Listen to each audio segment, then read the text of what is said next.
We're here at Little Caesars Arena in the aftermath of Creighton's season-ending loss to Tennessee in the Sweet 16. Tom, I know the initial takeaway after talking to these guys in a pretty somber locker room is disappointment. Right. This team had Final Four aspirations. But this is a group that raised the bar for a program. Yeah, you can't, nobody, I should say nobody in the UConn Invitational, it appears only UConn will be happy. We'll see about that. But, yeah, it's hard to judge the end of a season on the end, especially in the NCAA tournament, because it's just 67 teams are going to feel this way, and it's just whenever it ends, it's always too soon. So, but I really think that this Creighton team got as much out of what they had this year as they possibly could. They finished second in the Big East. They won 25 games, and they made a Sweet 16. I mean, they set the bar. Now, certainly they want to go to a Final Four, but the bar now at Creighton is this level. I mean, I think if they hadn't made it, it would have been a disappointment in a lot of ways. So it's a team, it's a group we'll remember a lot. And maybe a couple of them aren't done yet. We'll see. Let's talk about this game. Let's talk about how it happened, how we got to this point. Everything was kind of in good graces. I think the game had played out how Creighton wanted it to. They had handled the pressure after the first 5 minutes from Tennessee. And then Dalton Connect hit a couple of free throws after Stephen Ashworth that, hit a bucket out of halftime. Yeah. And away the Vols went. Yeah, they were really playing with fire in the first half, though. We could see that Tennessee's defense was giving them a hard time. They couldn't get shots. Every time they come around the screen, some Tennessee guy would jump out like a ninja and cut off the path. Yeah. And it was just, I don't know how they were ahead at halftime by one. It was by a sheer will of Ashworth finally hitting a couple long bombs. Sharman hit a bomb. Trey Alexander went right in this basket. He did like a reverse layup that he just kind of forced in there. It was an up and under around two people. And it was just, so they made these incredible individual plays to be up by one. But you thought, man, watching Sharman, of course, at the end of the game, he looked fine. But start off this game, he looked like he was gassed to me. And I think you and I talked about it. But they've been playing all these minutes. And they're probably going to be tired. Yeah. But these guys are so resilient. They fought back. Down 16. I'm thinking, okay, they're not making enough shots to come back from this, but sure as heck they did. And they were aided a little bit by the fact Tennessee's never been to a Final Four. Correct. The seeds of doubt were kind of coming back in on Tennessee. They weren't getting a lot of good shots. They weren't getting the ball to fall. So I felt like Creighton could just keep hanging in there and make a big shot. Yep. They could be in this thing. And they were in this thing, but they just couldn't get it done. And, the strike of midnight. Strike of midnight on this no longer Cinderella? Well, and they really weren't a Cinderella. I mean, when you finish second in the Big East, but it was, in a way, a Cinderella sort of year because they didn't have a bench. They didn't really have a Jason Green, not like, imagine if they'd have had what they have now all year. Right. Didn't have him because he was fighting through injuries. Just a lot of little flawed.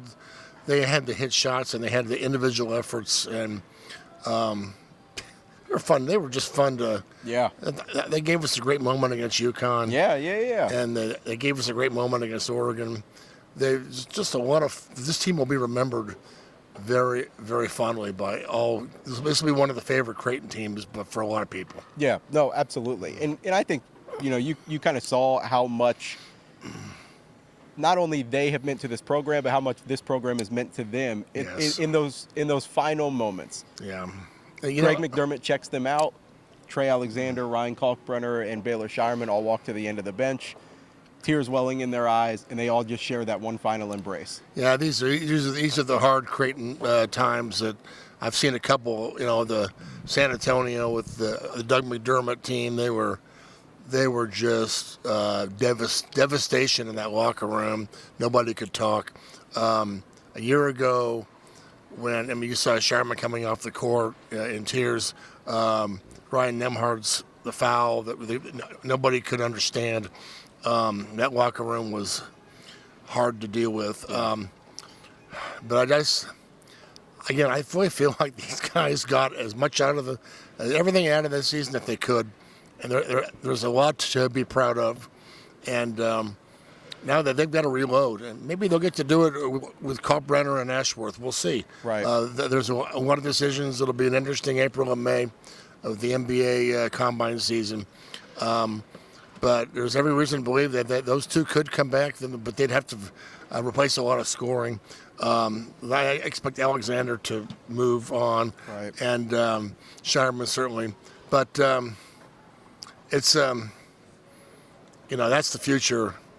It's a good time to remember the last 2 or 3 or 4 years of these guys, and it's been a pleasure to watch.